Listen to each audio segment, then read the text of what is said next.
Sa pagkakataong ito, mga minamahal, tayo pong lahat ay sama-samang tumayo, mga minamahal, bilang pagbibigay galang sa salita ng ating pinamamahal na Pinoon, dadalhin po sa ating beloved ordained preacher, beloved Brother Danny Corteros. Praise the Lord. Praise the Lord. Hallelujah. Itaas po ang ating mga kamay, may mahal. Tayo po yung mag-isang manalangin sa ating mabait na Diyos. Hallelujah, hallelujah. Hallelujah, hallelujah. Praise the Lord. Hallelujah. O dakilang Ama Diyos na makapangyarihan sa lahat, pinakamamahal na Panginoong Isus, sa pangunat-dalangin ng iyong hinirang, propeta sa huling kapanahunan, aming kagalang-galang at minamahal na pastor, Weldy Estrada Almeda, sa oras na itong mahal na Panginoon, sa aking pagdadala ng iyong banal mensahe, ikaw Diyos magbigay sa akin ng karunungan at maglangis. Buksan mo mahal na Panginoon pangunawa ang bawat isa na narito. Hipuin mo Diyos ang kanilang mga puso, ipaunawa mo sa kanilang ebanghelyo ng kaligtasan. Sa ganang akin kung magagawa at siyang dakilang pangalan na aking sinasaway, demonyo ng hadlang at pangailangan lumaya sa aming kaligtaan sa pangalan ni Jesus. Hallelujah! Hallelujah! Praise the Lord. Isang malakas at matunog na palakpak sa ating mahal na Panginoon. Pwede na po kayong makaupo, minamahal. The highest praise, glory, honor, and majesty belongs only to our Jesus.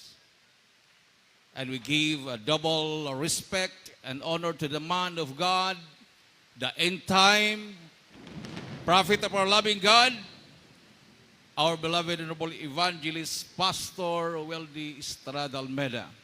And we cherish the blessed memories and teachings of our dearly beloved and noble assistant pastor, Lina Comon Almeda. And I also greet the whole family of our beloved parents in the Lord, the beloved children, children-in-law, grandchildren, and great-grandchildren. Sa inyong lahat, minamahal na makapatiran, galing pa po ng iba't ibang mga outreaches and outstations ng Northern Luzon. Sa ating pong mga kababayan dito sa Abra, kayo po ang espesyal na panauhin sa krusadang ito. You are the special visitors. Dahil itong krusada na ito ay para po sa inyo, palakpakan natin ang ating mahal na Panginoon. To our beloved viewers, sa buong bansa at sa buong mundo, magandang hapon na po sa lahat. Everybody say, praise the Lord! Ganun din kahapon, minamahal. Panahon ng preaching time, ay bumabagsak ang napakalakas na ulan kasama ang kulog at kidlat. Ibig sabihin, nagbubunyi ang kalangitan sa krusada dito sa dako po ng Banggid Abra. Amen. Sabi nga ng aking kasama, minamahal, yung kanyang contact na kasundaluhan, hindi po sila makapunta dito dahil nagkaroon po sila ng operation sa buong Abra. Sana bukas, wala mo ng operasyon.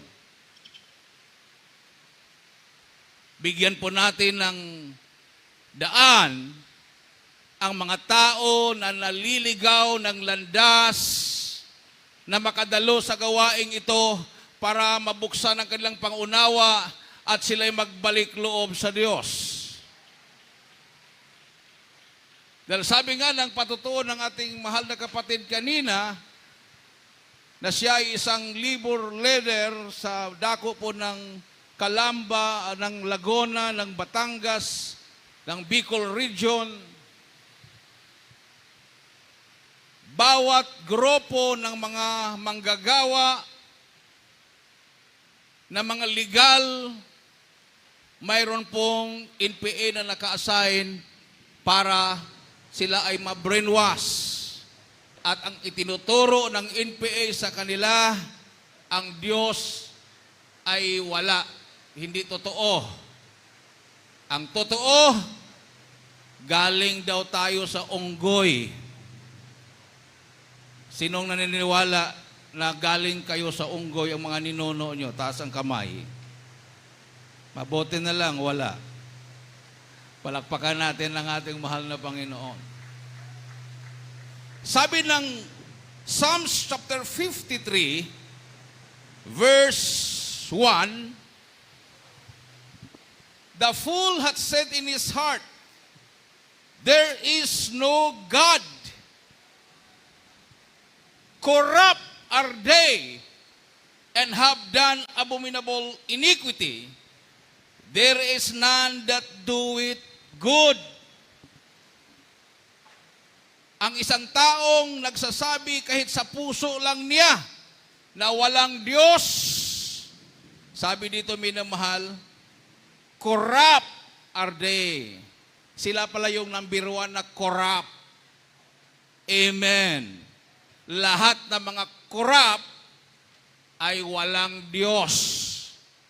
Palakpakan natin ang ating mahal na Panginoon. At wala pong gumagawa ng mabuti. Mali po yung sinasabi, mga NPA, mababait yan, mabubuting tao yan. Kontrahin mo, ikaw ang maghukay ng sarili mong hukay. Ganon sila, no? Basahin po natin sa Tagalog. Dito po sa Awit, Kabanatang 53, ang talatay 1. Ang mangmang ay nagsabi sa puso niya, walang Diyos. Nangapahamak sila at nagsigawa ng kasuklam-suklam na kasamaan. Walang gumawa ng mabuti. Amen. Everybody say, praise the Lord. Oh, delikado. Halos lahat pa naman minamahal na mga matatalino, yun yung naniniwala na walang Diyos. Dahil sila ay matatalino, sila ay nag-aaral sa mga universidad, na ang mga universidad na yan ay nagtuturo ng evolution. Anong evolution? Na ang tao ay galing daw sa unggoy. No? Galing sa pinakamaliit na bagay, cells, then lumaki hanggang nagiging unggoy, at ang unggoy ay naging tao. Yan ang evolution. Samantalang napakalinaw sa Biblia, Genesis chapter 2 verse 7, ang tao ay nilalang ng Diyos. Galing sa alabok ng lupa.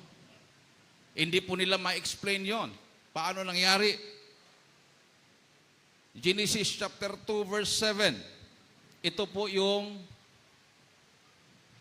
creation. Naglalaban po yan eh. Creation versus evolution. Creation, naniniwala ang tao na tayo po ay nilalang ng Diyos. Evolution, galing tayo sa cells, palaki ng palaki, hanggang naging unggoy, at ang unggoy ay naging tao. Napakalinaw po yung sinabi ng Bible. Genesis 2:7. Basahin po natin. Amen. Verse Lord, sabi nga dito ng Genesis 2:7. At nilalang ng Panginoong Diyos ang tao sa alabok ng lupa at hiningahan ang kaniyang mga butas ng ilong ng hininga ng buhay, at ang tao ay naging kaluluwang may buhay. Amen. Palakpakan natin ng malakas ang ating mahal na Panginoon.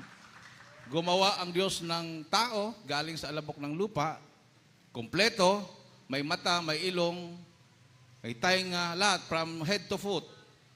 Pero walang buhay. Paano nagkaroon ng buhay? Inihipan ng ating mabait na Diyos ang butas ng ilong at nagkaroon ng buhay. Amen. Yan po ang dahilan kung bakit sinabi ng Isaiah, from the book of Isaiah, na huwag kayong umaasa at maniniwala sa isang tao na ginagamit ang kanyang butas sa kanyang ilong sa paghinga. 2:22 ng Isaiah. Isaiah 2:22. Ito po sinasabi sa aklat ng Propeta Isaiah, kapitulo 2 at ang talata ay 22. Layuan ninyo ang tao na ang hinga ay nasa kanya mga butas ng ilong sapagkat sa anong pahalagahan siya. Amen. Palakpakan natin ating mahal na Panginoon. Mayroon bang taong humihinga na hindi ginagamit ang butas sa ilong? Siyempre tayong lahat humihinga, maliban nila kung naka-oxygen na, no? O binutasan dito sa liig, dito na mayroon ng mga nakakabit sa kanyang katawan o nakatubo na siya, no? Sa bibig niya. Anong ibig sabihin nun? Layuan ang tao na ang kanyang paghinga ay ginagamit ang butas sa kanyang mga ilong. Ibig sabihin doon, huwag kang magtiwala sa tao. Sa Diyos ka magtiwala. Dahil ang Diyos ang nag-ihip sa butas ng ilong ng tao para ang tao ay magkaroon ng hininga. Amen. Kung hindi inihipan ng Diyos ang butas ng ilong ng tao na kanyang nilalang, wala sanang tao. Palakpakan natin ang ating mahal na Panginoon. Everybody say, praise the Lord. Kasi kung minsan tayo ay nagtitiwala sa tao, pati mga sikreto natin, sinasabi na natin sa tao, best friend mo, maya-maya nag-aaway na kayong dalawa. The best friend will become your, sabi nila, best enemy daw. Wala namang best na enemy eh. Pwede siguro worst enemy. Or kung beast naman, yung beast yung parang hayop na enemy. Your best friend will become your worst enemy. Bakit? Nagtiwala ka sa kanya, lahat ng sikreto mo sinasabi mo na. Tapos nag-away kayo, sisirain ka ngayon niya. Di ba? So, huwag kang magtiwala sa tao. Huwag kang magkumpisal sa tao. Di ba? O yan ang ginagamit panahon ng Spanish era. Habang nagkukumpisal yung mga Pilipino, Padre, magkumpisal ako. Anong kumpisal? Nakita ko si Andres Bonifacio o yung mga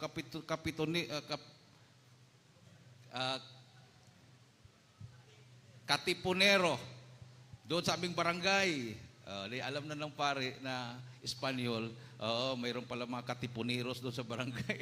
Bakit? Kinumpis nila doon eh. Pinagkatiwala nila sa pare na yung kanilang mga nakikita. So, kuminsan ginagamit yan for intelligence gathering. Pero kung sa Diyos ka nagkukumpisal, ang Diyos lang ang mayroong kapangyarihan patawarin ang kasalanan mo. Di ba? Dati tumboy,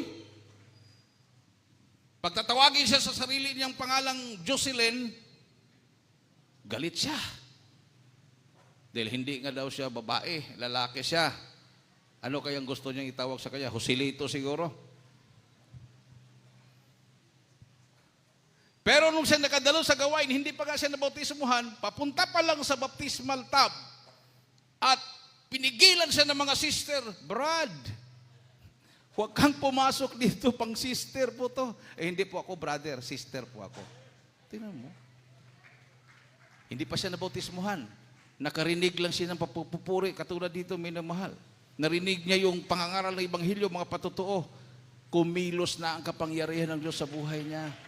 Na-realize na niya, hindi pala siya brother. Bagamat yung mga sister na nasign para bautismuhan, minamahal, sinabihan sa brother. Nagkamali kaya ng pasok, doon lang po ang CR ng mga sister para magbihis. Hindi po ako brother, sister po ako. Kasi mukha talaga siyang brother, pati gupit niya, pati mukha niya. Ha? Yung narinig po ninyong recruiter ng NPA, bunga niya yon. Nung nag-backslide siya, nagtrabaho siya sa isang garment factory, yung leader doon, na recruiter ng NPA, na-recruit siya. Nung panahon ng pandemic, pumunta sila ng Aurora province at biglang nag-declare ang gobyerno na wala nang papalabasin. Doon na sila na lockdown. Ito namang backslider na sister. Naalaala niya, ito na yata yung 666. Ito na kaya ang end of the world?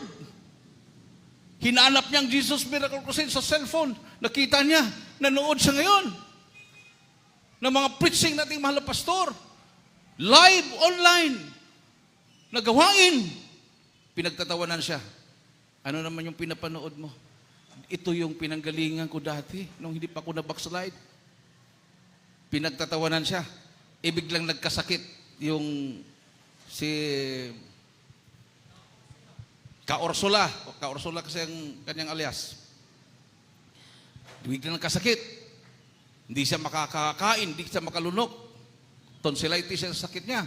O yung katawan niya, hindi siya makagalaw. Habang nanonood ang ating beloved sister doon sa gawain at pumunta siya sa CR, sumilip siya sa cellphone. Tamang-tamang may nagsolo sa Finest Choir. Nung pagsilip niya, narinig niya ang awit. Hindi niya mapigilan. Tumulo yung luha niya. Iba yung kanyang naramdaman. Umiyak siya sa harapan ng cellphone. Pagdating ng kapatiran, nahiya. Pero hindi na maitago, umiyak na siya. Yan ang sinasabi ko sa iyo, presensya ng Diyos. Patunay na may Diyos. Tinuloy na lang niya, minamahal. Gumaling ang kanyang sakit. At nung nakalabas sila, dumalo sa gawain sa Isabela, nagpabautismo yung ating mahal na kapatid.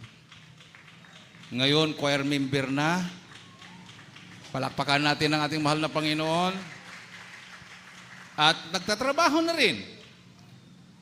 Isang paggawaan ng mga uniform, kayo makikita nyo yung mga uniform ng college, yung mga may nakalagay na University of Abra, halimbawa, Cagayan State University. Yun po yung trabaho nila. Nagtatahi siya. Doon siya nakatrabaho na ngayon. Ang kliyente nila halos mga state colleges and universities sa Luzon, may Visayas pa, may Mindanao pa, pinagpala. No? Milyon-milyon na transaction, may namahal. Ganon ang Jesus Miracle Crusade. Babaguhin ka, pagpapalain ka pa ng mahal na Panginoon. 53 years na ang New People's Army, ang Communist Party of the Philippines, ang NDF. Mayroon bang pinagpala? Wala. Napariwara ang buhay nila. Mga scholar galing ng iba't ibang mga universidad sa Manila, nag-NPA, pumunta ng Sinundungan Valley, Marag Valley, Sierra Madre Mountains, yung makikinis nilang mga mukha. Naku, bulubundukin na yung mga tagihawat, may namahal. Wala nang mga ligo, wala nang panunuklay, nagsisisi sila. Pero hindi na sila makalabas dahil papatayin sila ng mga kasama nila. Pumasok ang Jesus Miracle Crusade sa kanilang lugar, namimigay ng mga leaflets, beware, communism is satanism. Nagalit, nag-meeting. Anong gagawin natin, Commander, itong mga tao na to? Pumapasok sa area natin, namumudbud ng mga leaflets, beware, communism is satanism. Nahati ang grupo. Mayroong galit, mayroon namang hindi. So, ayaw naman nilang maglaban-laban sila at sila ay magpatayan. Sabi nila, monitor lang, i-monitor. Wala naman silang dalang baril. Dumalo na lang tayo sa kanilang Bible study. Kasi Bible study, alas 7 ng gabi hanggang alas 10, hanggang alas 12 ng gabi. Nagpabautismo sila. Ngayon, kasama na nating naglilingkod sa mahal na Panginoon. Therefore, if any man be in Christ, he is a new creature. All things are passed away. Behold, all things are become new. Yan nga ang sinabi ko kanina, minamahal.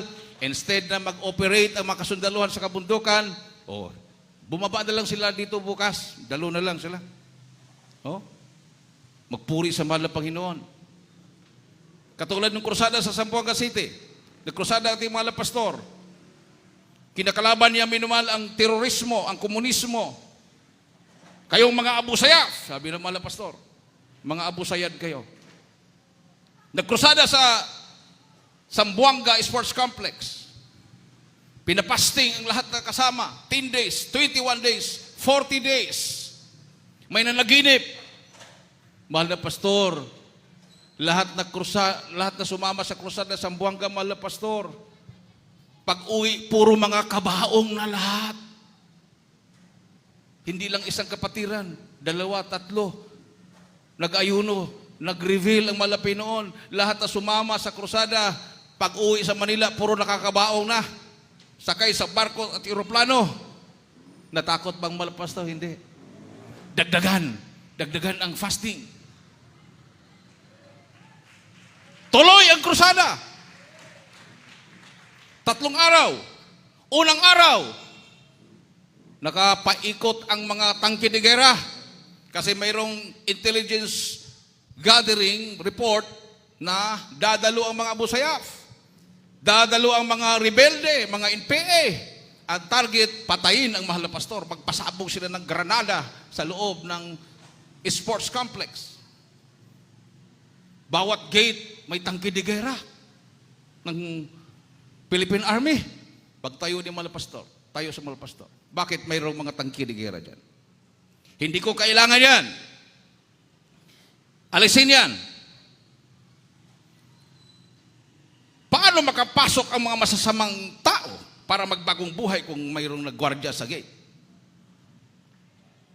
Maya-maya, ilang minuto, nawala ang mga tangke de gera.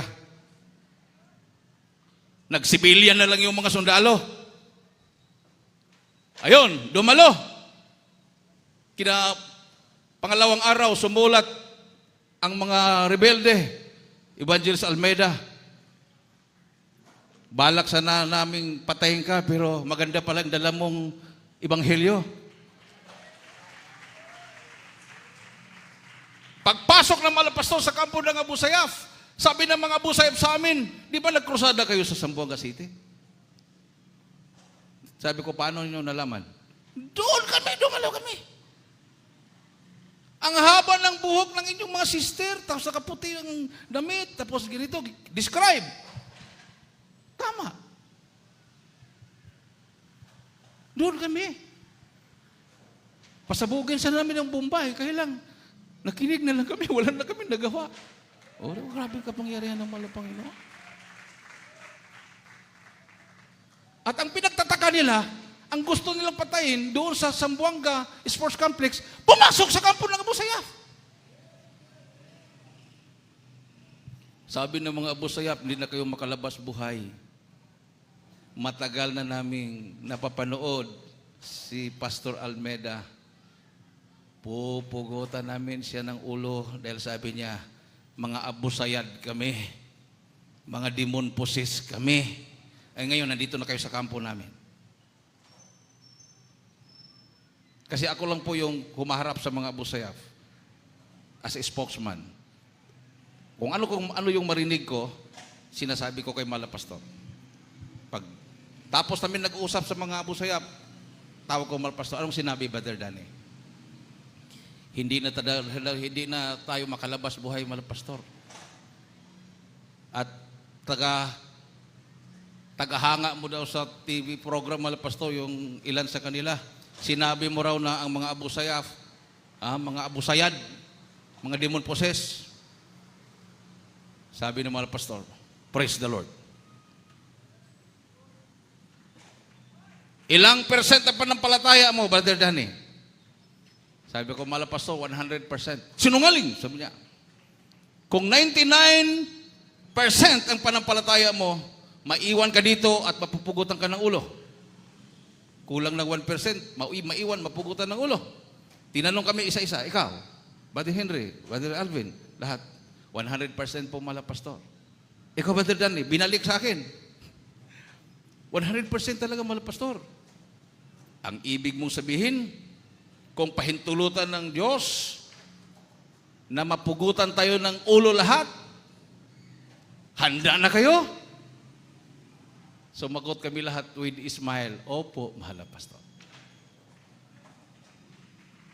Ang mabuhay para kay Kristo, ang mamatay pakinabang. Yan ang 100% faith, sabi ng mahal na pastor. Mamatay, mabuhay para kay Kristo. Amen? So, kung tanungin ko kayo, 100% faith ba kayo? Siyempre, sasabihin niyo, oh, yes, man, yes, man. Tapos biglang namatay yung kamag-anak, Lord, bakit namatay yung kamag-anak ko, Lord? Matisod na kaganin. Bakit hindi ko maling? Ay, hindi pa nga 100% faith. Kasi ang 100% faith, mamatay, mabuhay sa Panginoon. Oh, diba? Amen? Dahil sa impyerno, sino kayang pupunta sa impyerno, no? Sabi niya, siguro yung mga killer, siguro yung mga rapist. Punta talaga sa impyerno yun pag hindi magsisi. Siguro yung mga nagsamba sa mga Diyos-Diyosan. No? Talagang pupunta yun pag hindi magsisi. O, wala ka na bang maisip? Wala na. Kahit nasa buong katotohanan ka, pwede kang mapunta sa impyerno. Kasi number 1 na sinabi sa Biblia sa Revelation chapter 21 verse 8, ang mga duwag. Pwede mang nasa buong katotohanan ka pero duwag ka. Di impyerno pa rin. Di ba? Basahin nga natin. Number 1 ba ang killer yan? Itatapon? Basahin natin. Dito po sa Apokalipsis, kabanatang 21, ang talata po ay 8. Ganito pong sinasabi. Ngunit sa mga duwag, Duwag, number 1. at sa mga hindi mananampalataya, Hindi man ng palataya, at number sa 2. at sa mga kasuklam-suklam, O mga kasuklam-suklam. at sa mga mamamatay tao, Pang-apat lang pala mamatay tao. at sa mga mapikiapid, Makikiapid, pang-5. at sa mga magagaway, Magagawa yung mga albularyo, at sa pang-6. mga mapagsamba sa Diyos-Diyusan, Samba sa Diyos-Diyosan, pang-7. at sa lahat ng mga sinungaling, Lahat ng mga singlaling. ang kanilang bahagi ay sa dagat-dagatang nagniningas sa apoy at asupre na siyang ikalawang kamatayan. Amen. Palakpakan natin mahal na Panginoon. Mayroon bang duwag dito? Pakitaas ang kamay yung duwag.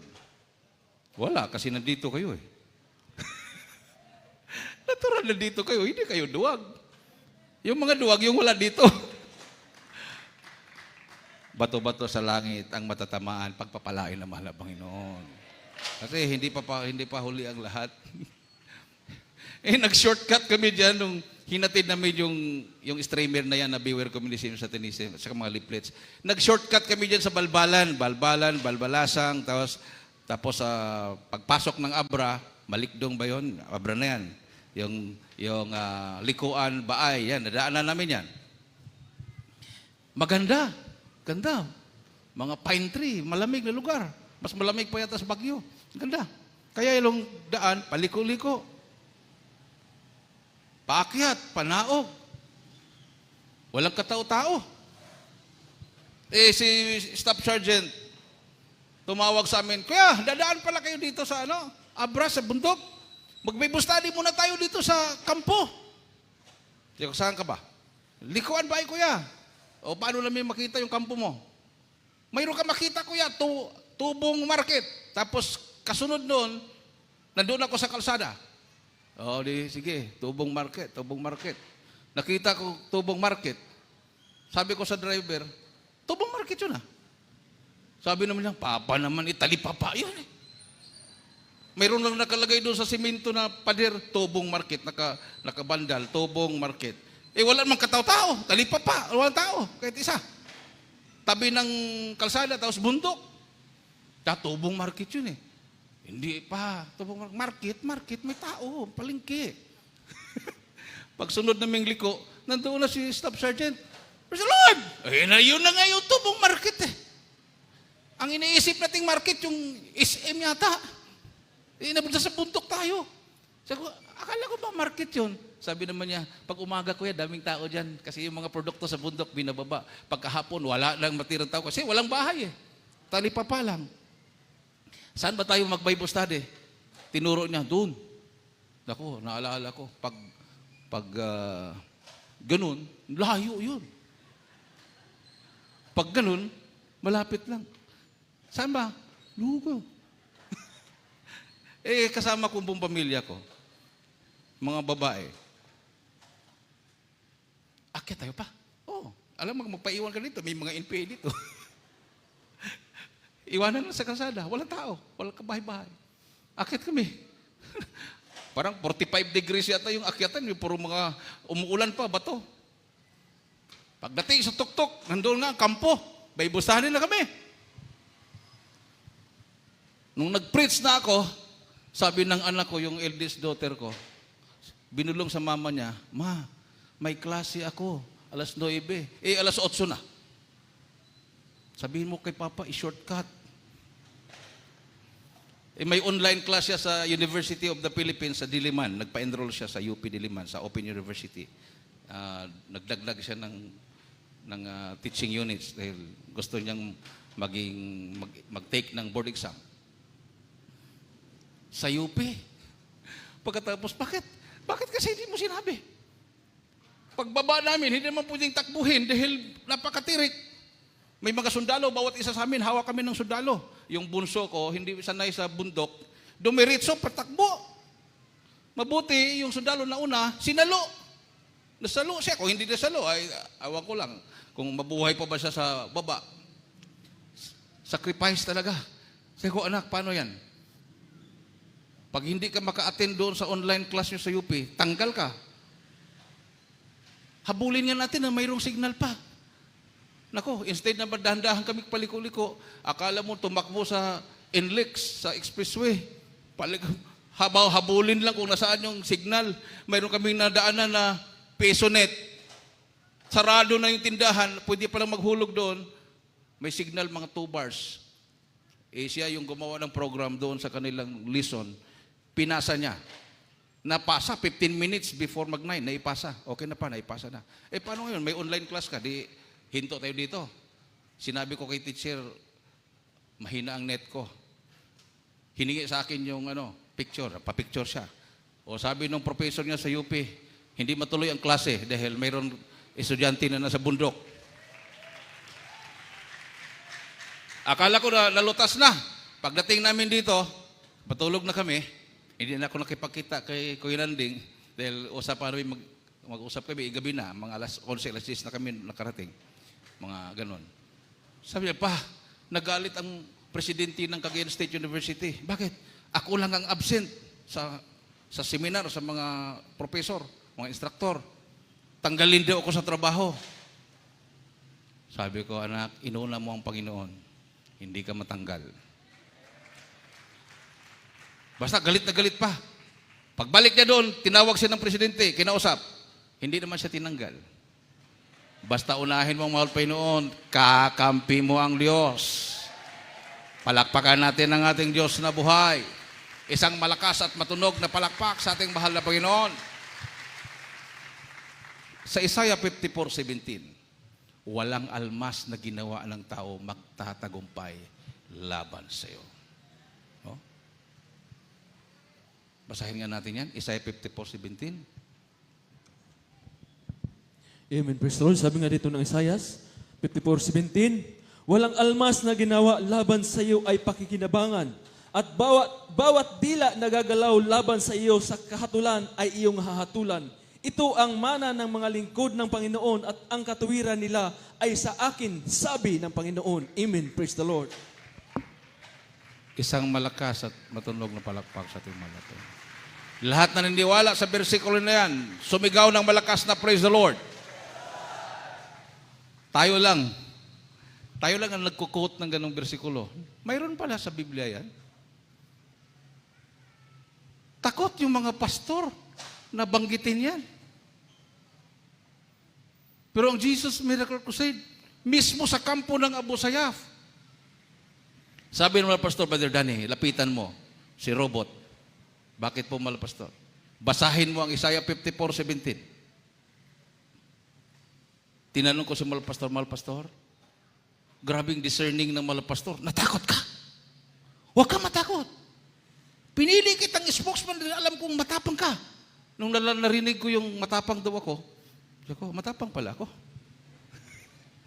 Hindi ko alam eh. Basahin mo.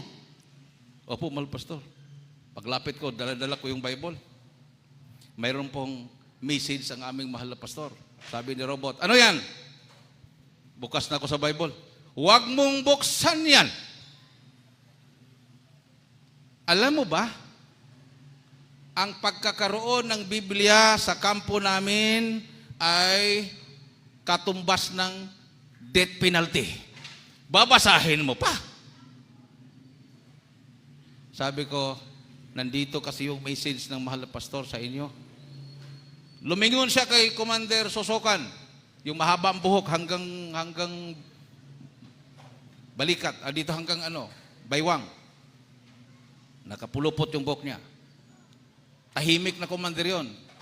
Pag ano yung sinasabi niya, yun ang sinusunod. Mensahe daw ni Pastor Almeida nasa Biblia. Sabi ni Susokan, sige, basa. Basa! Walang almas na ginawa ng tao magtatagumpay laban sa iyo. Tama na, sabi ni Robot, tama na. Hindi daw sila matablan ng bala.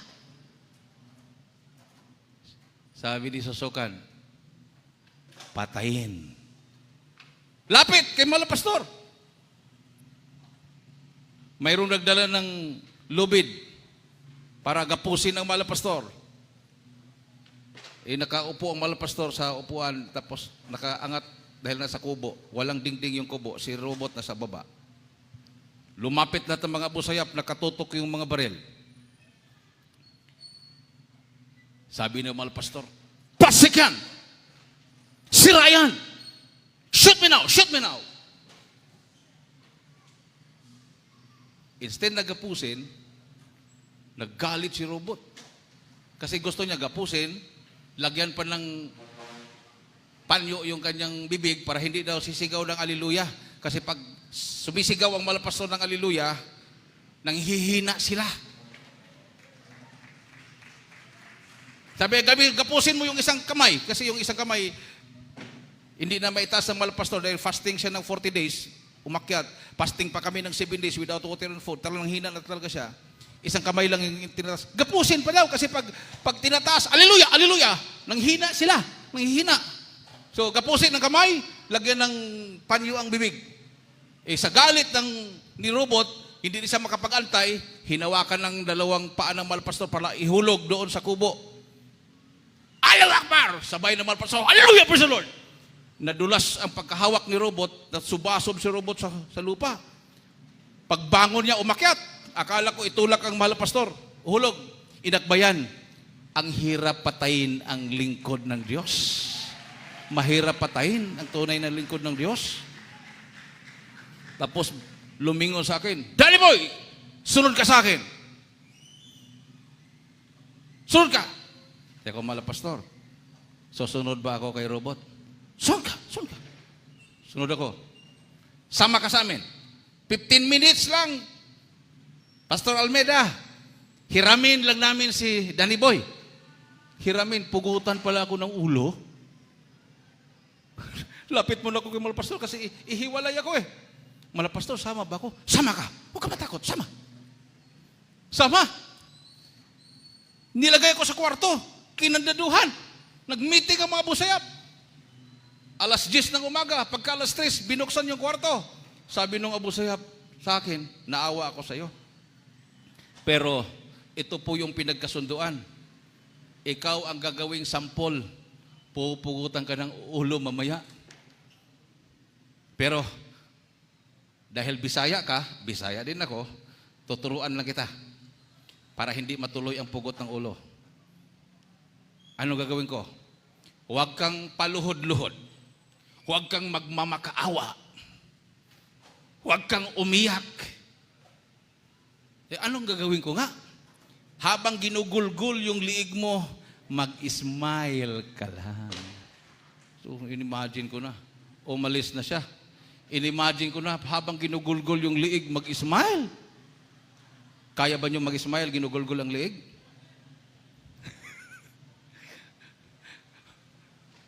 Sabi ko, paano kaya? Pagka-alasing ko, bukas uli. Labas ka! Labas ako. Naku, ang daming abusayap, nakaikot. Nakaganon yung mga baril sa akin. Commander, katayin na natin yan. Huwag kayong magmadali, kakatayin na nga eh. Hindi ko na inantay, nagugulguloy yung liig ko. Nag-smile na ako. Galit na galit ang mukha nila eh. Praise the Lord. Praise the Lord po. Praise the Lord. Hallelujah. Paikot-ikot ako. Malay mo kung mayroon dito sa likod babaril sa akin, hindi ko ma-smilean. Praise the Lord po. Hallelujah. Praise the Lord. Habang paikot-ikot na para kong trumpo na paikot-ikot na nag-smile sa kanila, yung galit na mukha nila na narinig yung praise the Lord at saka smile ko nakikita, biglang nag-smile din sila. Nagtawanan. Maya-maya mayroong isang boses sa malayo, lapit ka sa akin, Daddy Boy! Paglapit ko, si robot pala. Nakita mo yung sasakyan? Opo. Sumakay ka, mauna ka. Sabihin mo sa mga kasama mo at asawa ng malapastor, buhay kayo lahat. Ayun lang pala eh. Ha? So, pagdating ng kapighatian, anumang pagsubok, anumang problema, kahit kamatayan, mag-smile ka lang. No? Mag-hallelujah, praise the Lord ka lang. Amen. Malulugod ang Diyos sa'yo. Hindi yung kunting kirot, mahal Panginoon, pagalingin mo to. Kasi pag hindi mo pagalingin, magpa-hospital ako ngayon. Mahal Panginoon, mayroon akong gamot yan nakatago. Kung hindi mo ko pagalingin, inumin ko yan. Hindi ganon. Mamatay, mabuhay sa Panginoon. Amen. Yung nag-drum kanina anak ko, patay na yan. Nung lumabas. Kasi every time na manganak yung asawa ko, nasa uluhan ako, dito yan humahawak sa liig ko. Pag-iri. Yung after manganak siya, hindi ko makalingon ng isang buwan dahil sa sakit ng liig ko eh. Yung pangalawang anak ko, paglabas ng ulo, hindi ko makita dahil nakapalda siya, hindi nakasuot ng gloves yung kumadrona. Sabi niya, tika muna Brad, magsuot muna ako ng gloves. Sabi niya, tika muna, binitawan ko ngayon ng pagtulak. Hindi naman niya sinabing lumabas na pala yung ulo. Bumalik yung bata sa loob. Pumutok na yung tubig. Pagkatapos yung nagsuot ng gloves, pagtingin niya, wala na yung bata, binitawan mo, Brad? Tsaka, opo, lumabas na ang ulo. Ganon. Hilot-hilot. Paglabas sa ulo, paglabas sa buong katawan, pagtaas niya, nagulat ako. Parang anak naman ng Aprikano yan. Ang itim-itim, parang talong. Pinipikpik niya, hindi umiiyak. Sabi niya, patay na. Naku, patay na.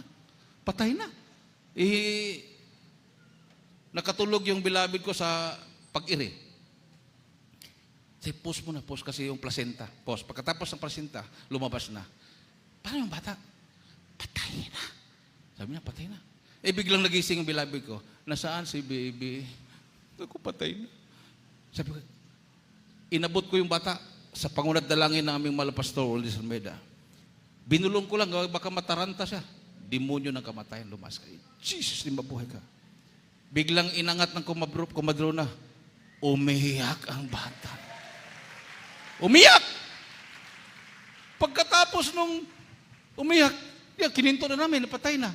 Sabi niya, Brad, pwede bang magpabutismo? Kasi overnight yun. Asawa ako ng Pastor Brad, pero ngayon lang ako nakakita ng patay na nabuhay. Ayun, nagpabutismo siya. Asawa siya ng pastor. In Jesus' name din ang baptism. Pero, ngayon lang siya nakakita ng patay na nabuhay. Kasi pag siya ay nagpapalak, pag patay, patay talaga. Pero yun, matagal na ilang minuto ng patay, binuhay ng mahal na Panginoon. Totoo ang Diyos dito. Buhay. Nung nakalabas na ang mga sipadan Jose Jens dahil sa mission ng mga pastor, Sabi ni Erap, durugin at pulbusin ang Abu Sayyaf. Taga Jesus Crusade, nandoon pa. President. Babay na lang, goodbye. Paano? Binomba ng binomba. Kinanyon ng kinanyon. Lumabas, buhay lahat. Amen. Nagulat ang mga hindi man kami pinatay ng mga Abu Sayyaf, ang mga prayer warriors, mga pastor, muntik pinatay ng sundalo.